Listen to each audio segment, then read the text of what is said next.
আমি একটু একাই এসেছিলাম ওই সিনেম্যাটিক্স তোলার জন্য আর ইনস্টার জন্য রিল ভালোগুলো তোলার জন্য। তো গাইজ আমরা এখন ভিক্টোরিয়া থেকে বেরিয়ে যাচ্ছি। বেশ কিছুক্ষণ রেস্ট করার পর, বসে থাকার গল্প করার পর টায়ার্ড হয়ে গেছিলাম সারাদিন ঘোরার জন্য আর রোজার মুখে। সো আমরা এখন বেরোচ্ছি। গাইজ আমি চলে এসেছি ফাইনালি জাকারিয়া স্ট্রিটের সামনে। ওই যে দেখতে পাচ্ছি বোর্ডটা টাঙানো হয়েছে, খুব খুশি। আর আমাদের একটা প্ল্যানের চেঞ্জ হলো নাকি, আমরা বাড়ি যাচ্ছি এই জাকারিয়া স্ট্রিট ঘুরে আর মাগরিবের নামাজ পড়ে, নাখোদা মসজিদে নামাজ পড়ে ট্রেন আমরা বাড়ি যাচ্ছি। দেখো এই রোডটা দেখতে পাচ্ছ, এগুলো রাত্রে একদম বেশ সব কিছু জ্বলে উঠবে, একদম রমজান মুবারক সব কিছু জ্বলে উঠবে রাত্রে রাত্রে, সব লাইটিং ফাইটিং জ্বলে উঠবে।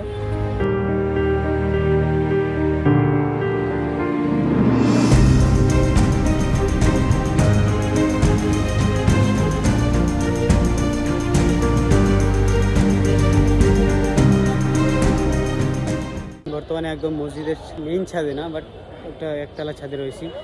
এখানে সবাই ছবি টবি তুলছে। এখান থেকেই সব মিনারটি সব থেকে ভালো দেখা যাচ্ছে, বুঝলে।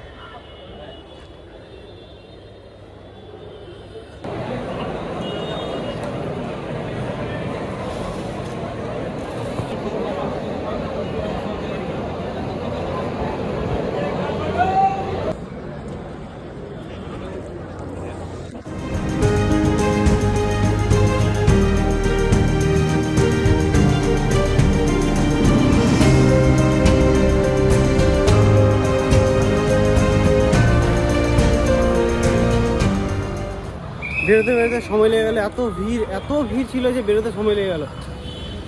এই যে বাই বাই জানাচ্ছি জাকারিয়া স্ট্রিটকে, এখন যাচ্ছি শিয়ালদার দিকে। গাড়ি রয়েছে উত্তরবঙ্গ, 7:42-এ যেতে পারবো কিনা তা দেখছি। এতটা ভিড় ছিল।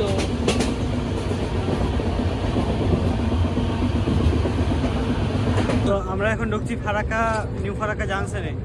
তৈরি হয়েছে আমাদের দাদা, চেনে না আমার দাদা, তাহলে সে তাহলে থেকে তো বন্ধুত্ব হয়ে গেল দাদার সাথে, ব্যবহার করে। ঠিক আছে দাদা, যাও, ওর বউ পালিয়ে গেছে না। তো গাইস আমি এখন রয়েছি মালদা টাউনে, খুবই এক্সস্টেড, জায়গা না পেয়ে, এত কষ্টে কোনোদিন আসেনি। ফাইনালি গাইস চলে আসলাম আমি শামসি স্টেশন আমাদের। তো এখান থেকে আমি এই ব্লগটাকে এন্ড করছি। কেমন লাগলো তোমাদের এই কলকাতা সিরিজে কমেন্ট সেকশনে কমেন্টে জানিও, আর একটা ছোট্ট করে সাবস্ক্রাইব করে দিও আর কমেন্টে জানিও। দেখা হচ্ছে এরপরে নেক্সট ট্রিপে। Till then stay safe and see you soon. Okay, by.